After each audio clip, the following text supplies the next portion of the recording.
தேவனுடைய வார்த்தையை நாம் தியானம் செய்வோமாக. விதி என்கிற தலைப்பின் கீழாக தேவனுடைய வார்த்தைகளை நாம் பார்ப்போமாக. ஆதியாகமம் 26ஆம் அதிகாரம் 4வது வசனம்.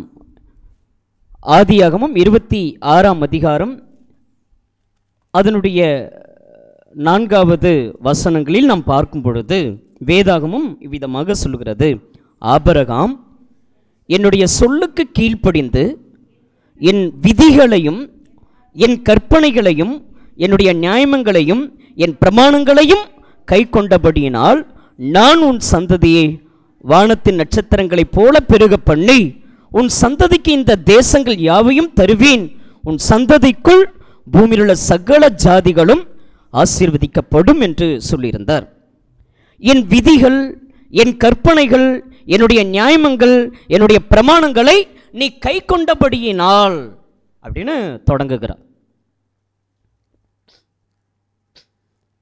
விதி அப்படின்னா தேவன் என்ன விதித்திருக்கிறாரோ நியமித்திருக்கிறாரோ அதை நாம் கீழ்ப்படிந்து நடக்க வேண்டும். அவர் என்ன வசனங்களை சொல்லியிருந்தாரோ அப்படியாக கேட்டு நடக்கும் பொழுது நம்முடைய வாழ்க்கையில் ஆசீர்வாதம்.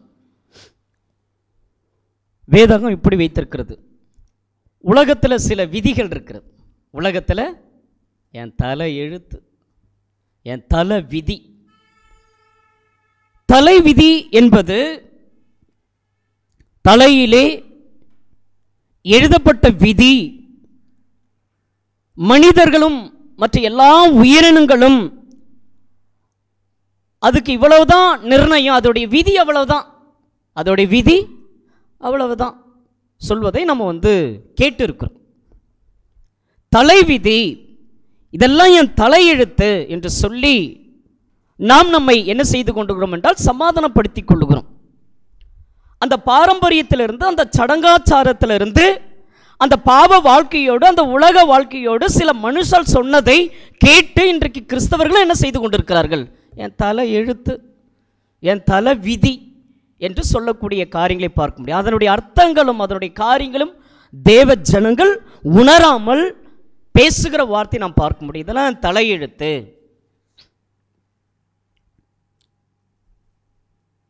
சில பிள்ளைகள் காதலிலே தோல்வி அடைந்தால், கணவன் மனைவிக்கு ஏதாவது முறிவு நேரிட்டால், சில கடன் பிரச்சனைகள் வந்தால், விபத்துகள் வந்தால், சொத்திலே தகராறு வந்தால், வேலையில் பிரச்சனைகள் வந்தால் சொல்லுவாங்க, என் தலை எழுத்து, என்ன பண்ணுறது, இப்படி எனக்கு ஒரு பொண்ணை கட்டி வச்சுட்டாங்க, இப்படி ஒரு மாப்பிள்ளை எனக்கு கிடச்சாரு, வேலை எனக்கு என்ன பண்ணுறது, தலை எழுத்து, இந்த தலை விதி, இந்த வேலையை செஞ்சு தான் ஆகணும்.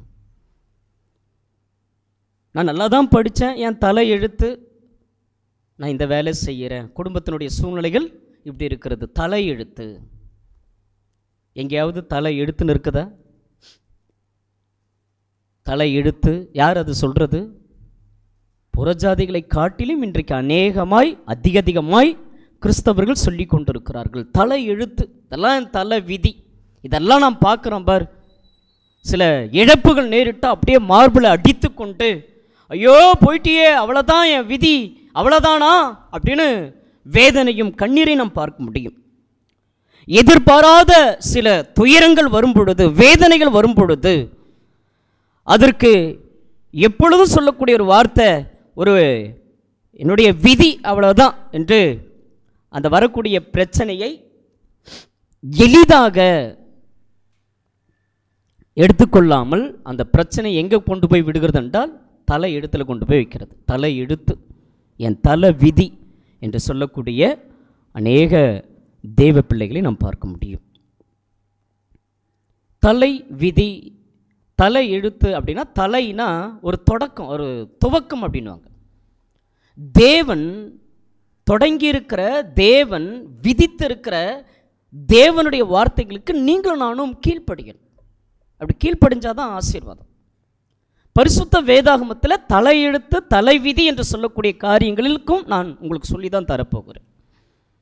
இந்த மக்கள் இப்படி சொல்லும் பொழுது, ஆமாம் என்ன பண்ணுறது, காலம் முழுக்க இப்படி தான் கடன் வாங்கின்னு சுற்றுறேன், காலம் முழுக்க இப்படி அவமானப்பட்டுக்கிட்டு இருக்கேன், காலம் முழுக்க இப்படியே பிரச்சனையிலே இருக்கிறேன், இல்லை இல்லை இது ஒன்றும் தேராது, இது தலையெழுத்தளவு தான், அது முடிஞ்சிடுச்சு, அது தலையெழுத்து முடிஞ்சு போச்சு, அவ்வளோதான், உன் தலையில் என்ன போட்டோமோ அவ்வளோதான், இவங்க கட்டி கொடுத்துட்டாங்க, இப்படி இங்கே வாழ்க்கை வாழ்கிறேன், இங்கே இந்த செயலில் இருக்கிறேன், எது எடுத்தாலும் ஜெயம் இல்லை, எது எடுத்தாலும் தடையாக இருக்குது, அது உன் தலையெழுத்து, நீ என்ன பண்ணியோ, உன் அப்பா என்ன பண்ணாரோ, உன் தாத்தா என்ன பண்ணாங்களோ அது உன் தலையெழுத்து, அது உங்கள் குடும்பத்துக்கு வந்த தலையெழுத்து, அது உங்கள் குடும்பத்துக்கு வந்த சாபம் அப்படின்னும் போது, ஆமாம்ல, ஆமாம் கரெக்டு தான், அவங்க சொல்கிறது சரி தான், அவங்களுக்கு தெரியாமலே சொல்லுவாங்க, அப்படி நாமளும் என்ன பண்ணுவோம், ஆமாம் அப்படியே போவோம், இருக்கிற வரைக்கும் வந்த வரைக்கும் வருவோம், வந்த வரைக்கும் வருவோம், வர வரைக்கும் போவோம் என்கிற வாழ்க்கையை அநேகர் வாழ்ந்து கொண்டிருக்கிறதை நம்ம பார்க்க முடியும்.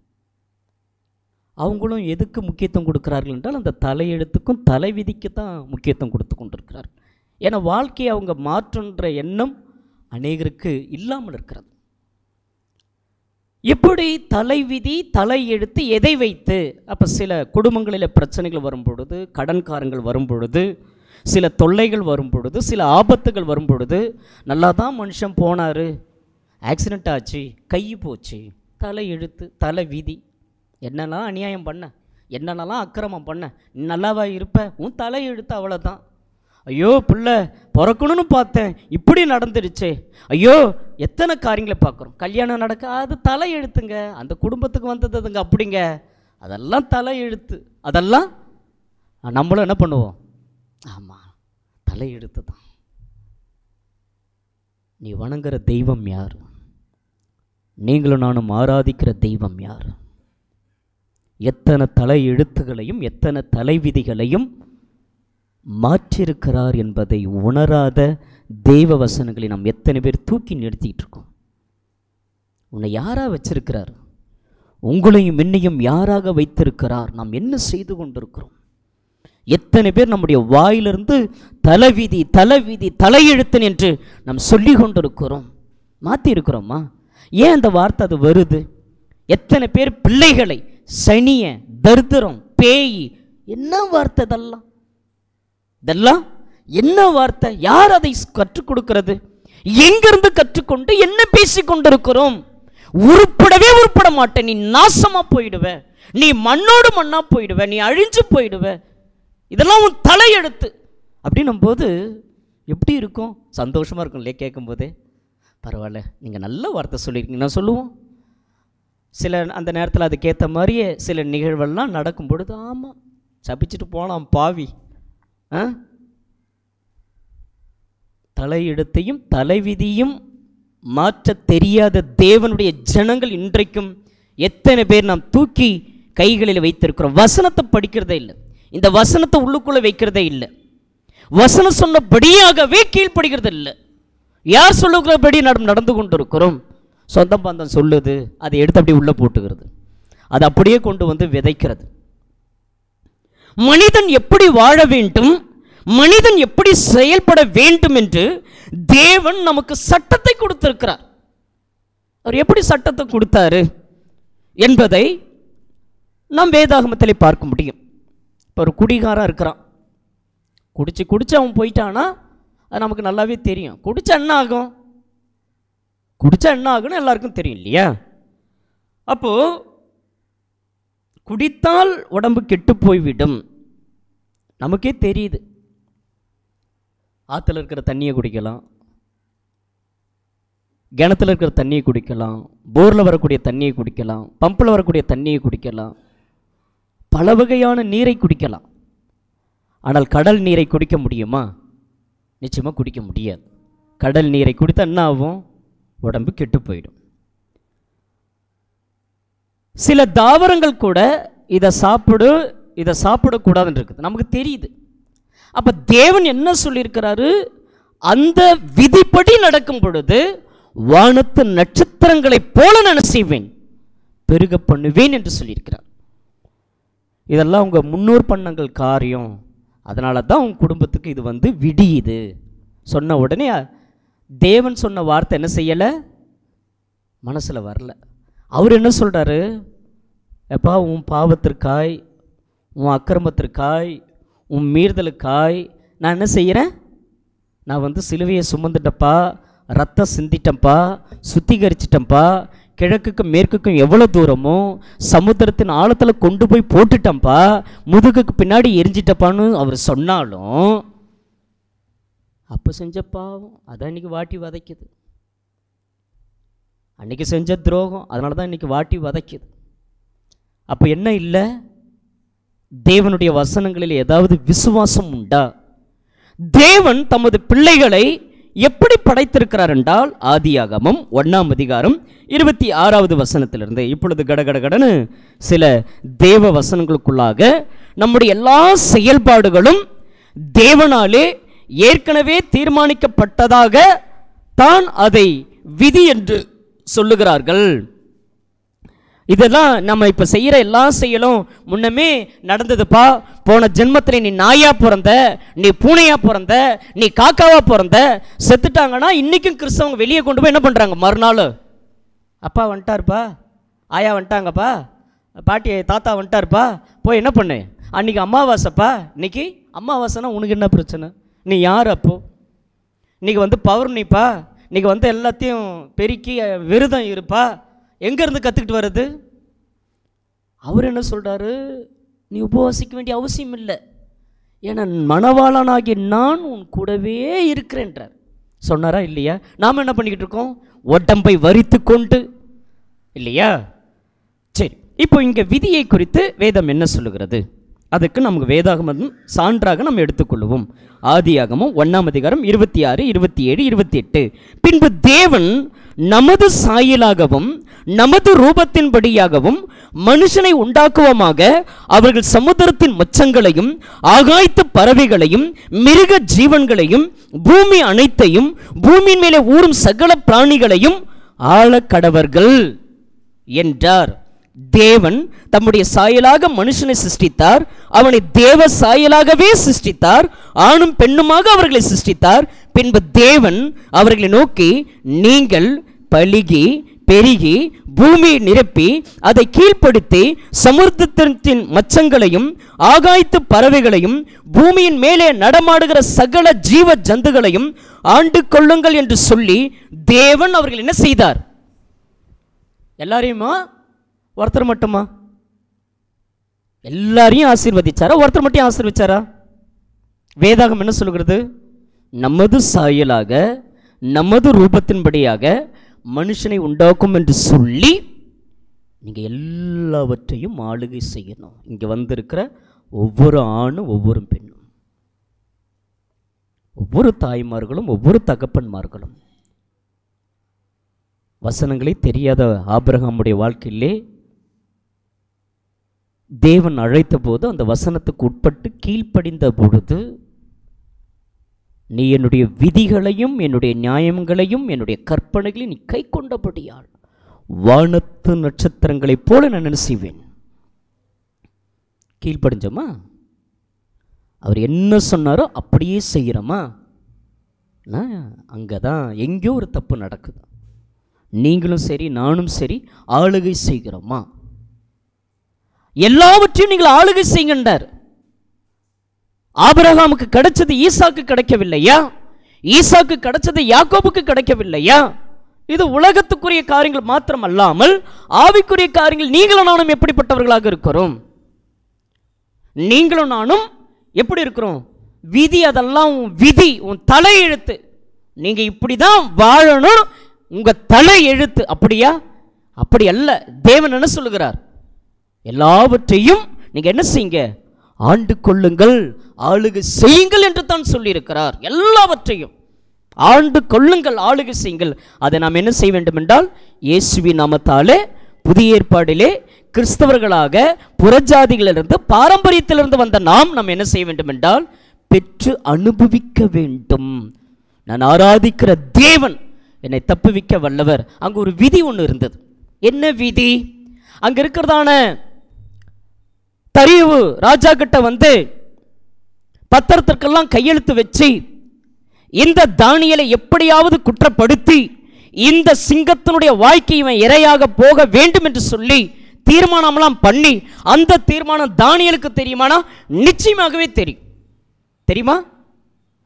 மனுஷன் என்ன விதிச்சான்? இன்னைக்கு இவனை தூக்கிட்டு போய் சிங்க கெபியில போட்டா இவன் என்ன ஆயிடுவான்? செத்து போயிடுவான். இது நம்ம நினச்சிக்கிட்டு இருக்கிற விதி.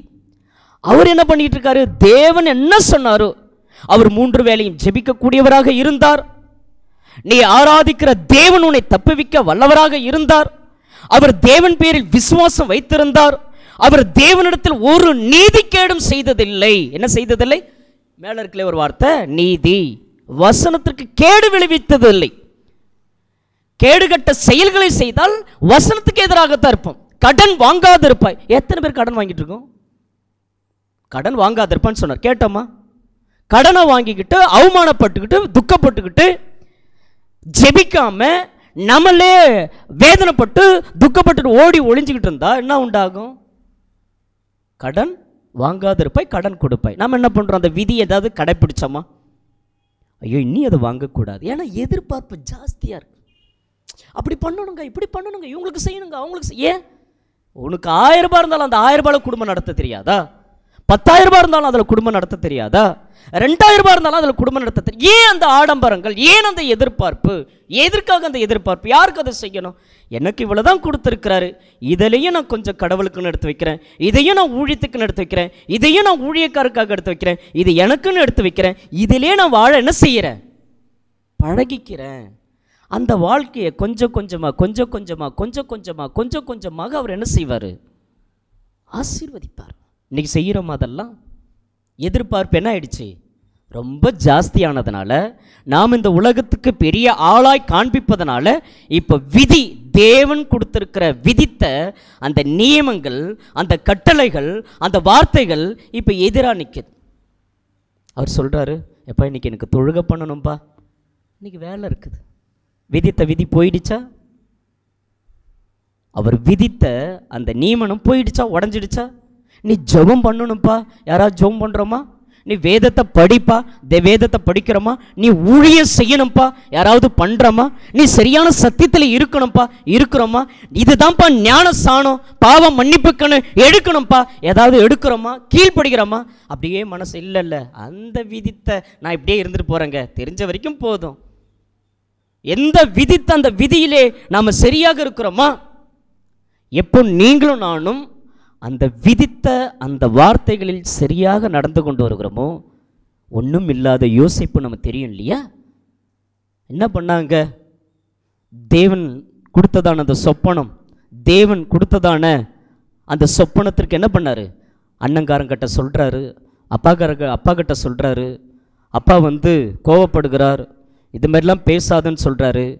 தேவன் வெளிப்படுத்தின அந்த சொப்பனத்தை கேட்ட உடன் பிறந்த 10 சகோதரர்கள், 12 பேர் அல்லவா, தன்னுடைய தம்பியை தவிர்த்து அந்த 10 பேரும் பகைத்தார்கள்.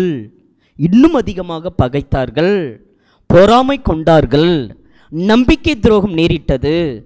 இவனை கொலை செய்யலாம்னு சொல்லி எல்லாரும் சூழ்ந்திருக்கும் பொழுது மூத்தவன் ரூபன் சொல்கிறார், கொலை செய்ய வேண்டாம், இவன் இந்த குழியில் போட்டுடலாம். குழியில் விற்று போட்டாங்க. விற்று போட்டவனுடைய வாழ்க்கை இங்கிருந்து என்ன செய்யப்பட்டது? விற்கப்பட்ட அவன் போன இடத்துல பிரச்சனை. அந்த பிரச்சனையை என்ன செய்கிறார்? நான் தேவனுக்கு விரோதமாய் பாவம் செய்வது எப்படி என்று சொல்லி, பெண்ணாக இருக்கட்டும், மானாக இருக்கட்டும், எந்த இடமாக இருக்கட்டும் என்று சொல்லி ஓடினார். ஓட்டம் பிடிச்சாரா? என்ன நடந்தது? சிறைச்சாலை கிடைத்தது. சரி, சிறைச்சாலை இடத்துல என்ன செய்யாதீங்க? பானபாத்திரனும் சுயவாகியும் என்ன மறந்துடாதீங்க, என்ன செஞ்சிடாதீங்க, மறந்துடாதீங்க. மறந்துட்டாங்களா? மறந்துட்டாங்க. கொஞ்சம் வருஷங்கள் போனதுக்கு அப்புறம் பார்வோனுக்கு சொப்பனம் வருகிறது. அதற்கு பதில் சொல்லுகிறார், பார்வோனுக்கு இணையாக இந்த ராஜ்யபாரத்தில் தான் நான் யாரு? ராஜா. மற்றபடி எல்லா காரியம் யாரா இருக்கும்? இணையாகவே இருக்கும். ஏன் அது வரல நமக்கு? அவர் என்ன சொல்றாரு அதை செஞ்சுட்டு போவோமே. ரொம்ப கஷ்டமோ? ரொம்ப கஷ்டமா இருக்குதோ? அவர் சொல்றது நமக்கு, அவர் விதித்த அந்த சட்ட திட்டங்கள் நமக்கு இதா இருக்கிறதோ? மற்றவங்க சொல்ற வார்த்தைக்கு மற்றவருடைய தலையெடுத்து அன்றைக்கு தானியேல் அந்த சிங்கத்தின் கெபியில் அப்படி போட்ட உடனே இவங்களாம் நினைச்சிருப்பாங்க, இவன் தலையெடுத்து இன்னியோட முடிஞ்சு போச்சு. தேவன் சொல்கிறாரு, என்ன பண்ணாரு? சிங்கத்தின் வாயை கட்டி போட்டார். ஏன் கட்டி போட்டார்? ஜெபிக்கக்கூடியவர். இவன் ஜெபம் பண்ணணும். அடுத்து என்ன பண்ணணும்? இவன் ஆராதனை செய்யக்கூடியவன். மனுஷாளுக்காக இது மனுஷனை பிரியப்படுத்த விடக்கூடிய இடம் இல்லை இல்லையா? எங்கே 2 பேராவது 3 பேராவது எண்ணாமத்தினாலே கூடும்போது நான் அங்கே இருப்பேன், இருக்கிறேன்னு சொல்லிட்டார். முன்னமே இருக்கிறாராம். அவர் இருக்கிறான் போது நான் எப்படி உக்காந்துருக்க முடியும்? எப்படி நான் சாக்கு போக்கெல்லாம் சொல்ல முடியும்? எனக்கு லூஸ் மோஷனே வந்தாலும், வாமிட்டே வந்தாலும், காய்ச்சலே வந்தாலும், கையே காலே உடஞ்சாலும், எத்தனை விசுவாசிகளை பார்க்கிறோம், மரணமே வந்தாலும் சொல்லியிருக்கிறோம் இல்லையா? எந்த சூழ்நிலை வந்தாலும் எனக்கு அவர் தான். அதுக்கப்புறம் அவர் எல்லாம் என்ன வேணா பண்ணிட்டு போட்டோம். நான் கொடுக்கக்கூடிய அந்த தொழுகையினுடைய நேரம் 2 மணி நேரம். அற்ப பணத்திற்கு, அற்ப வேலைக்கு அவர் உங்களுக்கு 1000 கணக்கில் கொடுக்க நினைப்பாரு. நீங்கள் வெறும் அற்ப பணத்திற்கு வேலைக்குன்னு முக்கியம் கொடுப்பீங்க.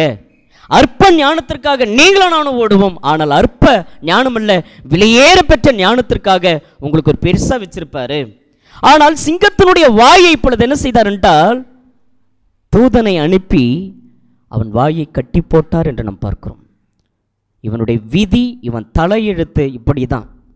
12 வருஷமாக பெரும்பாடு உள்ள ஒரு பெண்மணி, உதிரம் போய்கொண்டே இருக்கிறது. 18 வருஷமாக பலவீனங்கள், 38 வருஷமாக பலவீனங்கள். இப்படிலாம் நம்ம வேதாகமத்தில் படிக்கிறோமே, என்ன ஆச்சு? இதெல்லாம் தலையெழுத்து. 12 வருஷமாக அந்த வியாதி. அந்த அம்மாவுக்கு எத்தனை மருத்துவரை காட்டியிருப்பாங்களா? வீட்டில் இருக்கிறவங்க ஆசாரியர்கிட்ட போய் காட்டினாங்களா? நியாயப்பிரமாணத்தின்படி பார்த்தாங்களா? ஆமாம், எல்லாமே செஞ்சாங்க. இயேசுவை தொட்டதுக்கு அப்புறம் தலையெழுத்து என்று சொல்லக்கூடிய நீங்களும் நானும் மாறிச்சா? இப்போ எங்கே போச்சு தலையெழுத்து? அவ்வளோதான் உன் தலையெழுத்து, அவ்வளோதான் உன் தலை விதி. அது உன் தலையில் போட்டது. நீ நாசமாக போன்னு சொன்னாலும் அது உனக்கு கர்மா. அது என்னது சொல்லுவாங்களே, கர்மா. முன்னாடி செஞ்ச காரியம் இப்போ என்ன செய்யுது? அப்படியா? வேதம் என்ன சொல்லிச்சு? தகப்பனுடைய அக்கிரமத்தை யார்கிட்ட கேட்க மாட்டேன், பிள்ளைகிட்ட கேட்க மாட்டேன். பிள்ளையனுடைய அக்கிரமத்தை யார்கிட்ட கேட்க மாட்டேன், தகப்பன் கிட்ட கேட்க மாட்டேன். ஆனால் நாம் என்ன பண்ணிக்கிட்டு இருக்கிறோம்? நாம் என்ன செஞ்சுக்கிட்டு இருக்கோம்? போய் கடலில் போய் முங்கிட்டு வந்தால் என்ன போயிடுது? சாபம் ஸ்வைன்னு காலி ஆயிடுதா? பாவ மன்னிப்புக்கென்று அந்த வார்த்தைக்கு முழுதாய் ஒப்பு கொடுக்கும் பொழுது நிச்சயமாகவே தேவன் உங்களையும் என்னையும் ஆசீர்வதிப்பார் என்பது சந்தேகமில்லை. மனிதனுடைய எண்ணம், மனிதனுடைய சிந்தை எப்படி இருக்கிறது? யோபின் புத்தகத்துக்கு எல்லாருமே திருப்பிக் கொள்ளுங்கள். யோபின் புத்தகம் 7ஆம் அதிகாரம். மனிதனுடைய எண்ணங்கள், மனிதனுடைய விதி என்று சொல்லுகிறார்களே, மனிதனுடைய தலையெழுத்து என்று சொல்லுகிறார்களே, இப்பொழுது யோபினுடைய வாழ்க்கையிலே இப்பொழுது சொல்லக்கூடிய சில வார்த்தையினை நாம் பார்க்க முடியும். பூமியிலே போராட மனுஷனுக்கு என்ன செய்யப்பட்டிருக்கிறது? குறிக்கப்பட்ட காலம் உண்டல்லவோ. இதெல்லாம் எதில் வருது? பலவீனமாய் வரக்கூடிய நேரங்களிலே, ஆமா அந்த கடவுள் இருக்கிறாரே, எனக்கு என்ன கொடுத்து விட்டார்? போராட்டத்தை கொடுத்து விட்டார். என்ன கொடுத்துட்டாரு? இயேசு சொல்லுகிறார், உலகத்தில் உங்களுக்கு என்ன உண்டு? போராட்டம் உண்டு. உலகத்தை நான் ஜெயித்தேன், திடன் கொள்ளுங்கள், நான் உலகத்தை ஜெயித்தேன். அவர் நம்ம கூட இருக்கும்போது என்னங்க பிரச்சனை? அவர் நம்ம கூட இருந்தா, அவர் சொல்றாரு, என் சமூகம் முன்பாக சொல்லும் வாகனத்தில் போட்டுக்கிறதல்ல, வார்த்தையில சொல்வதல்ல, அந்த வசனங்கள் செயல்பட நான் போகிற காரியம் என்ன பண்ணுங்க. நீங்க ஒரு விஷயம் வரும்பொழுது அந்த நேரத்தில் தான் ஜெபம் இல்லை, எப்பவும் தேவன்கிட்ட பேசுகிற, அவர்கிட்ட விசாரிக்கிற ஒரு தேவ ஜனமாய் நீங்களும் நானும் இருக்க வேண்டும். அவர் சொல்றார், பூமியிலே போராட மனுஷனுக்கு குறிக்கப்பட்ட காலம் உண்டல்லவோ. 2வது வசனத்தில் வாசிக்கிறோம், ஒரு வேலையால் நிழலை வாஞ்சித்து ஒரு கூலிக்காரன் தன் கூலியை வர பார்த்திருக்கிறது போல மாயையான மாதங்கள் என்னுடைய சுதந்திரமாகி சஞ்சலமான ராத்திரிகள் எனக்கு குறிக்கப்பட்டது. சொல்லும் இல்லையா? போன மாசம் எல்லாம் அவ்வளோ பிரச்சனை, இந்த மாசம் என்ன பிரச்சனை வரப்போதோ? இந்த மாசம் சஞ்சலங்கள் குறிக்கப்பட்டிருக்கிறது. அவர் எப்படி சொல்றாரு பாருங்க, சஞ்சலமாக இருக்குது, வேதனையாக இருக்குது. இந்த குடிகாரன் கூட வாழ்வது அவ்வளோ சஞ்சலமாக இருக்குது. இந்த பொல்லாத வார்த்தை பேசக்கூடிய, அசிங்கமாக பேசக்கூடிய வார்த்தைகளில் எனக்கு சஞ்சலமாக இருக்கிறது. அப்போ என்ன சொல்கிறாரு? நீ இதை பேசாத, இதை செய்யாத, நீ இப்படி தான் வாழு, நான் உனக்கு விதித்திருக்கிற இந்த சட்டத்தின்படி வாழு என்று சொல்லும் பொழுது நாம் என்ன பண்ணிக்கிட்டு இருக்கோம்? இது தலையெழுத்து, இது தலைவிதி என்கிற குணங்களோடு கூட வேற ஒரு பக்கமாக வாழ்ந்துக்கிட்டு போராட்டம் வந்துடுச்சு. அவ்வளோதான், போராட்டம் வந்துடுச்சு, மாயையான மாதங்கள் வந்துடுச்சு, சஞ்சலமான ராத்திரிகள் வந்துடுச்சு. இப்படியே ஸ்டாப் ஆயிடுச்சா? இல்லை, வேற என்னெல்லாம் சொல்றாரு பாருங்க அவரு 4வது வசனத்தில். நான் படுத்துக்கொள்ளுகிற போது எப்பொழுது எழுந்திருப்பேன், ராக்காலம் எப்பொழுது முடியும் என்று சொல்லி கிழக்கு வெளுக்கு மட்டும் அரண்டு புரளுகிறதுனாலே எனக்கு போதும் என்று போகிறது. அவன் சொல்லியிருப்பான் கடகர, நாளைக்கு உன் வீட்டில் வந்து நிற்பேன், கரெக்டாக பணத்தை எண்ணி என்ன செஞ்சுருக்கணும், வட்டியோடு வச்சிருக்கணும்னா தூக்கமாக வரும், தூக்கமாக வரும். கடவுள் இருக்கிறாரு, என்னத்துக்கு தான் அந்த கடவுள்? வார வாரம் போகிறேன் சபைக்கு, வார வாரம் அவரை வாங்க சொன்னார், அவரை செய்ய சொன்னார். இங்கே எல்லார்கிட்டையும் டென்ஷன், எல்லார்கிட்டையும் கோபம், தலையெடுத்து. இதெல்லாம் என் தலையெடுத்து சொல்லுவோம் இல்லையா? இவர் என்ன பண்ணுறாரு பார்த்தீங்களா? எப்படா விடியும், காலையில் எங்கேயாவது விடிஞ்சாதானே. ராத்திரியில் போய் எங்கே கடன் கேட்டால் கிடைக்குமா? ராத்திரியில் எங்கேயாவது போய் யார்கிட்ட முட்டினா ஏதாவது கிடைக்குமா? கிடைக்காது. 5வது வசனத்தில் என் மாம்சம் பூச்சிகளால் அடைப்பற்றின புனிதனாலே மூடப்பட்டிருக்கிறது, என் தோல் வெடித்து அருவருப்பாயிற்று, என்னுடைய நாட்கள் நெய்கிற எரிகிற நாடாவிலும் தீவிரமாய் ஓடுகிறது, அவைகள் நம்பிக்கை இல்லாமல் முடிந்து போகும். நம்பிக்கையே இல்லை. அந்த கடவுள் இருக்கிறாரா இல்லையா? நம்பிக்கையே இல்லை. நான் எதுக்கு வரணும்? அவர் எனக்கு என்ன பண்ணிட்டாரு? நான் நம்பிக்கையாக வருவதற்கு, நான் நம்பிக்கையே செய்வதற்கு அவர் எனக்கு என்ன பண்ணிட்டாரு? நம்பிக்கையே இல்லை. என் பிராணன் காற்றை போல் இருக்கிறது என்றும் என் கண்கள் இனி நன்மை காணப்போகிறதில்லை என்றும் நினைத்தருளும். இனி எனக்கு நல்லா தானே நடக்காது. எல்லாரும் வாழ்கிற மாதிரி, எல்லாரும் வேலைக்கு போகிற மாதிரி, எல்லாரும் ஒரு வீட்டை கட்டுற மாதிரி, எல்லாரும் ஒரு இடத்த வாங்குற மாதிரி, எல்லாரும் ஒரு காரியத்தை செய்கிற மாதிரி எனக்கு இதெல்லாம் கிடையாது. எனக்கு நம்பிக்கை போச்சு. அது என் தலையெழுத்து. அது என்னது? அது என் தலை விதி. இதை நாம் என்ன செய்ய வேண்டும் என்றால், தேவனுடைய பிள்ளைகளாய் நாம் மாற்ற வேண்டும். இப்போது என்னை காண்கிறவர்களின் கண்கள் இனி என்னை காண்பதில்லை, உம்முடைய கண்கள் என் மேல் நோக்கமாக இருக்கிறது, நானும் இல்லாமல் போகிறேன். நான் இல்லை, அவ்வளோதான், செத்துட்டேன். எப்போ வந்தாங்களோ அன்றைக்கே நான் செத்த மாதிரி ஆயிட்டேன். நான் இனி இல்லை, நான் பறந்து போயிடுவேன், நான் செத்து போயிடுவேன். ஏன்னா எத்தனை காரியங்கள் விதி அப்படின்னு சொல்லக்கூடியவங்க எத்தனை பேர் நம்ம பார்க்க முடியும்? மனசு உடைந்து, வார்த்தைகள் சிதறி, எண்ணங்கள் பதறி போய் இன்றைக்கி அநேக ஜனங்கள் இது என் தலையெழுத்து, என் தலைவிதி என்று சொல்லக்கூடிய அநேக தேவ ஜனங்கள் உண்டு. இல்லை, 12 வருஷமாக கண்ணு தெரியாதவங்க இருந்தாங்களே 2000 ஆண்டுகளுக்கு முன்பதாக. இயேசு என்ன பண்ணார்? கண் பார்வை கொடுத்தார் இல்லையா? தலைவிதி மாற்றிட்டாரோ? வாய் பேச முடியாதவங்க, ஊமையுள்ளவங்க, சப்பானி, குருடர்கள் மாற்றினாரா? பாவி இவன் அக்கிரமக்காரன் சொல்லும் பொழுது இந்த வீட்டுக்கு ரட்சிப்பு வந்ததுறார். மாற்றினாரா? விதி, தலையெழுத்து, தலைவிதி என்று சொல்லக்கூடியவங்க காரியங்களை மாற்றினாரா? நான் இனி அவ்வளவுதான், நான் வேஸ்ட்டு, நான் ஒன்றுத்துக்கும் வேஸ்ட்டு, இனி எனக்கு ஒன்றும் செய்ய மாட்டேன், அவ்வளவுதான், என் வாழ்க்கை முடிஞ்சு போச்சு, நம்பிக்கை இல்லை அப்படின்ற எல்லா விஷயத்தையும் மாற்றக்கூடிய ஒருவர் இருக்கிறார். அவர் தான் நம்முடைய பிதாவாகிய தேவன்.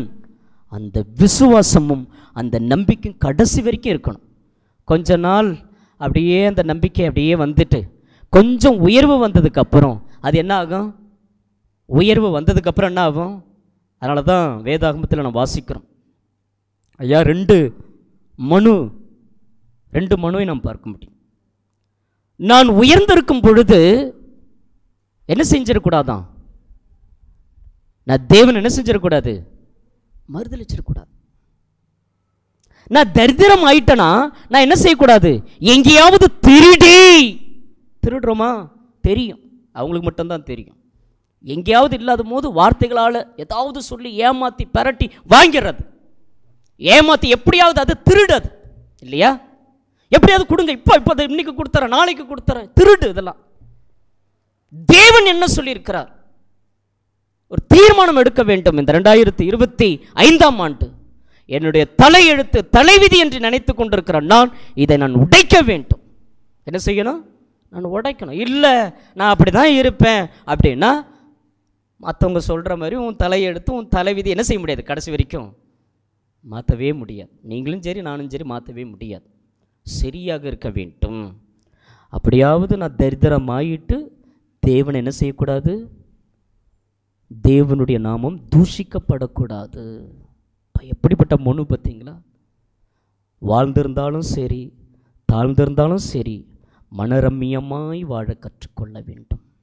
போதும் என்கிற மனதோடு கூட தெய்வ பக்தியே மிகுந்த ஆதாயம். இன்னைக்கு என்ன கொடுத்துருக்கிறார்? போதும், இன்னைக்குள்ளே உள்ளதா போதும். இல்லை சொந்தக்காரங்க வந்துட்டாங்க, அவங்க வந்துட்டாங்க, கல்யாணத்தை இப்படி தான் பண்ணணும், சாவை இப்படி தான் எடுக்கணும், அந்த வீட்டை இப்படி தான் இது பண்ணணும். இதுவா? எனக்கு என்ன கொடுத்துருக்கிறார், நான் இது இப்படி பண்ணுறேன், நான் இதில் இது இப்படி செய்கிறேன். ஏனால் மற்றவர்களுடைய முன்னிலையில் நான் யாராக இருக்கணும்? தேவனுடைய பிள்ளையாய் நம்மை காண்பிக்க வேண்டும். மனிதனுடைய எண்ணம், மனிதனுடைய சிந்தை எப்படிப்பட்டதாக இருக்கிறது? ஆதியாகமம் 6ஆம் அதிகாரம் ஒரு 4 வசனங்களை சொல்லி நான் ஜெபிக்க ஆசைப்படுகிறேன். ஆதியாகமம் 6ஆம் அதிகாரம் 5ஆம் வசனத்திலிருந்து, மனுஷனுடைய அக்கிரமம் பூமியிலே பெருகினது என்றும் அவன் இருதயத்தின் நினைவுகளெல்லாம் தோற்றமெல்லாம் நித்தமும் பொல்லாதது என்று கர்த்தர் கண்டு தாம் பூமியிலே மனுஷனை உண்டாக்கினதற்காக கர்த்தர் மனஸ்தாபப்பட்டார். அது அவர் இருதயத்திற்கு, அவர் என்ன சொன்னாரு? व्यसனப்படுறாராம், வேதனைப்படுறாராம். வசனம் எங்க போச்சு? நான் கொடுத்ததான வார்த்தைகள் எங்க போச்சு?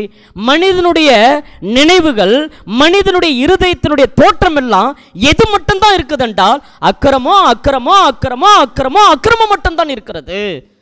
நான் யாருக்கும் அக்கிரமம் நினைக்கல, நான் யாரையும் கேடுகட்ட காரியங்கள் நினைக்கல, நான் யாரும் அழிந்து போகணும்னு நினைக்கல. இல்லை, ஒட்டிக்கிட்டே இருக்கும். வசனங்களுக்கு நீங்களும் நானும் முழுவதுமாக அவன் ஏன் அப்படி இருக்கிறான்? அக்கிரமமா இல்லையா? இவன் ஏன் இப்படி இருக்கிறான்? நான் ஏன் இப்படி இருக்கிறேன்? இந்த எண்ணம் வரலாமா? இந்த சிந்தை வரலாமா?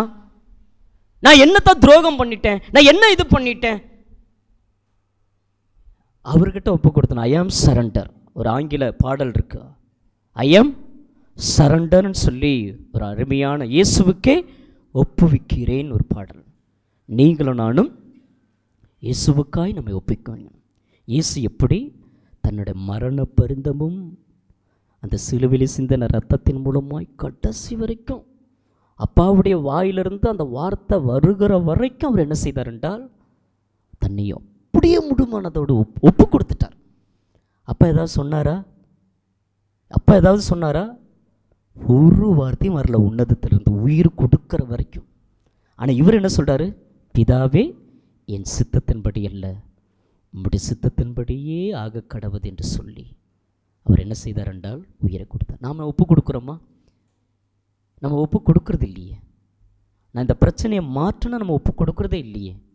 நீங்களும் நானும் எந்த பிரச்சனையில் நான் அவமானப்பட்டேனோ, எந்த காரியத்தில் நான் துக்கப்படுகிறேனோ, எந்த காரியத்தில் நான் இப்படி இருக்கிறேனோ, இதை நான் மாற்றணும். எனக்கு அதுக்கு என்ன தாங்க? நான் அது நிறைவேறுகிற வரைக்கும், அந்த வசனத்திற்கு நான் உயிர் கொடுக்குற வரைக்கும், அந்த வார்த்தைகளுக்கு உயிர் கொடுக்குற வரைக்கும், ஏன்னா உயிர் உள்ளவர் தான் அதை உயிர் கொடுத்துருக்கிறார். அந்த உயிர் கொடுக்குற வரைக்கும் நான் என்னென்ன செய்வேன் என்றால், இனி இந்த வார்த்தை நான் என்ன செய்வதில்லை, மாற்றுவதே இல்லை. யாராவது திட்டினானா வீட்டு பக்கமே போக மாட்டோம். யாராவது பேசிட்டா நம்ம அந்த பக்கமே பேசக்கூட மாட்டோம். அதுக்கெல்லாம் உயிர் கொடுக்குற நீங்களும் நானும் தேவனுடைய வார்த்தைக்கு உயிர் கொடுங்க.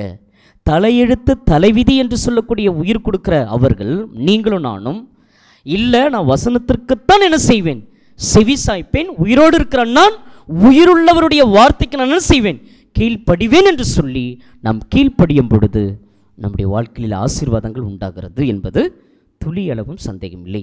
பிலிப்பியர் 2ஆம் அதிகாரம் 12வது வசனம். பிலிப்பியர் 2ஆம் அதிகாரம் 12வது வசனம். பிலிப்பியர் 2:12. நாம் இதற்கு பிரயாசப்பட்டிருக்கிறோமா என்பதை நாம் பார்க்க வேண்டும். பிலிப்பியர் 2ஆம் அதிகாரம் 12ஆம் வசனத்திலே நாம் பார்க்கும் பொழுது பரிசுத்த வேதாகமும் இவ்விதமாக சொல்லுகிறது.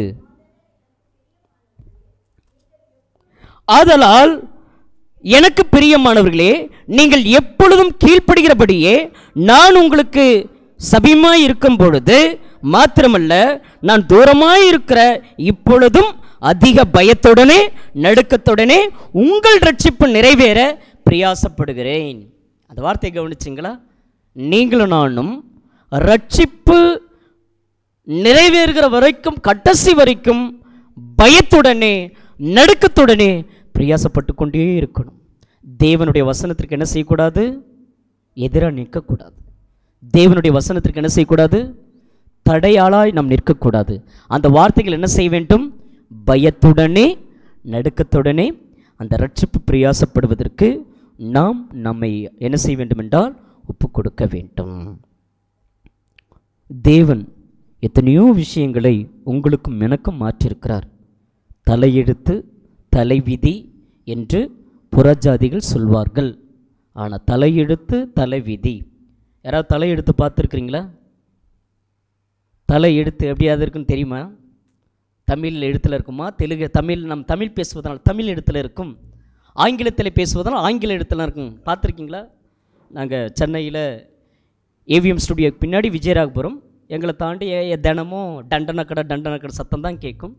அங்கே கல்லறை தோட்டங்களும் எரிக்கிற இதை நம்ம பார்க்க முடியும்.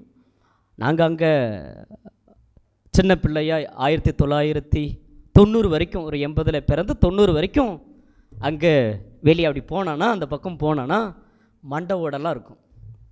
அந்த மண்டை ஓடெல்லாம் எடுத்து கையெடுத்து கால் எடுத்து, அது கையாக காலம் தெரியாது, ட்ரம் ஸ்டிக் அடிச்சுக்கிட்டு சின்ன பிள்ளைங்க இல்லையா, அதை வாசிச்சுக்கிட்டு இருப்போம். அதில் பார்த்திங்கன்னா எப்படி இருக்குன்னா, நம்ம இந்த இசிஜியில் வரும் பார்த்திங்களா, கோடு மேலேயும் கீழே அப்படி இருக்கும் இந்த இது. அப்போ சொல்லுவோம், தலை எழுத்துடா, இவன் தலை எழுத்து பாடுறா, இவன் தலை எழுத்தில் நம்ம என்ன செய்கிறோம்? நம்ம எழுதி கொண்டு இருக்கிறோம், இவன் தலையெழுத்து நாம் தட்டி கொண்டு இருக்கிறோம். யார் பிறந்தாலும் அது தலை எழுத்தல்ல, அது மண்டை ஓடு. அங்கே என்ன செய்கிறது? அது சொல்லுவாங்களே உச்சி, அது இணையணும், கையை வச்சிடாத குழந்தைக்கெலாம் சொல்லுவாங்க. அந்த 2 அந்த மண்டை ஓடும் இணைஞ்சிருக்கிற ஒரு இடம், அதை பார்த்து தான் என்ன சொல்கிறது? இது இவன் தலை எழுத்து, இது இவன் தலை விதி. இந்த தலையெழுத்தும் இந்த தலை விதியும் உடைக்கக்கூடிய இடத்திலே நீங்களும் நானும் இருக்கிறோம். தேவன் கொடுத்திருக்கிற விதி, விதி என்று சொன்னால் அவர் விதித்திருக்கிற வார்த்தை, அவர் விதித்திருக்கிற சட்டம், அவர் விதித்திருக்கிற நியாயம். அப்போது பிதாக்களின் காலத்தில் என்ன சொன்னார்? நியாயப்பிரமாண காலத்தில் என்ன சொன்னார்? இன்றைக்கி கடைசி காலத்தில் உங்களுக்கும் எனக்கு என்ன சொல்லி நம்ம வாழ்க்கை வாழ்கிறோம்? நம்ம வார்த்தைகளை எந்த அளவுக்கு கடைப்பிடிக்கிறோம்? கெட்ட வார்த்தை பேசுகிறோமா? அதை நீங்கள் அந்த விதித்த அந்த விதிக்கு எதிராக இருக்கிறீங்களா? கலகம் பண்ணுறீங்களா? சண்டை போடுறீங்களா? பாவம் பண்ணுறீங்களா? தேவனுக்கு அருவருப்பான காரியங்களை செய்கிறீங்களா? என்னெல்லாம் நம்ம செய்கிறோம்? அப்போ இந்த கொடிய காலங்கள் வருகிறது. தற்பிரியராக இருப்பாங்க, பணப்பிரியராக இருப்பாங்க, வீம்புக்காரராக இருப்பாங்க, அகந்தை உள்ளவர்களாக இருப்பாங்க, மோசம் உள்ளவங்களாக இருப்பாங்க. நீங்களும் நானும் அங்கேருந்து தானே இங்கே வந்திருக்கிறோம். அப்போ இங்கே நம்ம எப்படி இருக்கணும்? நம்ம இன்னும் அதிக பயத்தோடனே நடக்கணும், நடுக்கத்தோடனே நடக்கணும். விதி என்று சொல்லக்கூடிய எல்லா விஷயத்தையும் மாற்றணும். இவங்க ஆராதிக்கிற தேவன் பெரியவர், இவங்க விசுவாசிக்கிற தேவன் பெரியவர், இவங்க பண்ணுற எல்லா காரியத்தையும் கர்த்தர் என்ன செய்கிறார்? கைகூடி வர செய்கிறார்.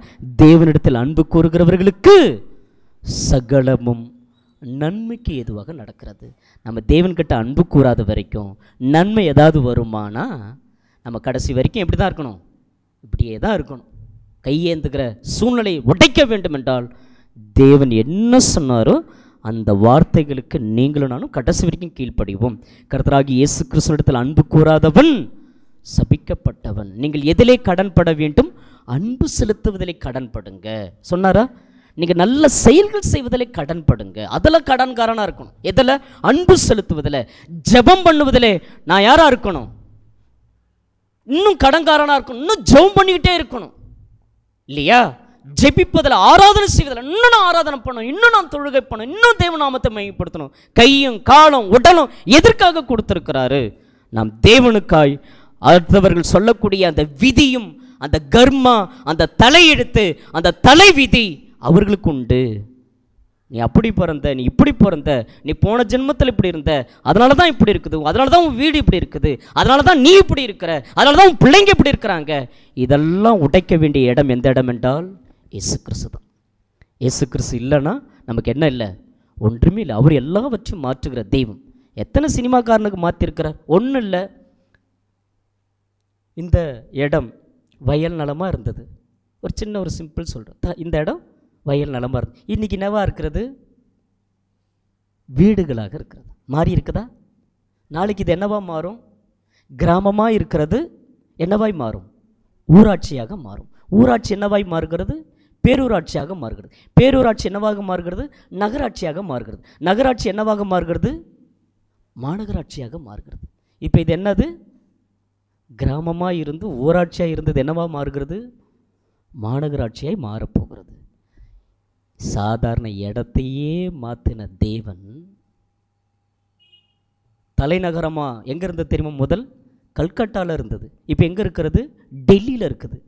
அதை மாற்றின தெய்வம் மனுஷாலாகி நீங்களும் எத்தனையோ காரியங்களை மாற்றுகிறோம். ஆனால் தேவன் உங்கள் வாழ்க்கையும் நம்முடைய வாழ்க்கையும் மாற்ற மாட்டாரா? நீங்கள் விசுவாசம் இல்லையா? நீங்கள் தேவனுடைய வார்த்தைகளுக்கு இன்னும் எதிராகத்தான் நின்று கொண்டிருப்பீர்களா? இன்னும் அவர் சொன்ன வார்த்தைக்கு அப்படி தான் செய்து கொண்டிருப்பீர்களா? அது நீங்கள் தீர்மானம் எடுங்க. நான் அவர் சொல்லுகிற வார்த்தை நான் தீர்மானம் எடுக்கிறேன். என்னோடு கூட, நம்முடைய ஊழியரோடு கூட, கிறிஸ்துவின் சபையோடு கூட, இயேசுவோடு கூட நாம் சேர்ந்து இணைந்து அந்த வார்த்தைகளை என்ன செய்ய வேண்டும் என்றால், இறுதி வரைக்கும் நம்ம என்ன செய்யணும்? அதை சாட்சியாக நம் யாரிடத்திலும் கனவீனமான ஒரு பாத்திரமாக, கனமற்ற ஒரு பாத்திரமாக நம்ம இல்லாமல் ஒரு கனமுள்ள ஒரு பாத்திரமாய் இந்த கடைசி காலத்தில் நாம் காணப்படுவோம். தேவன் உங்கள் ஒவ்வொருவரையும் ஆசீர்வதிப்பாராக. நாம் யாவரும் எழுந்து நிற்போம். பாடல் ஒன்று பாடி நம்ம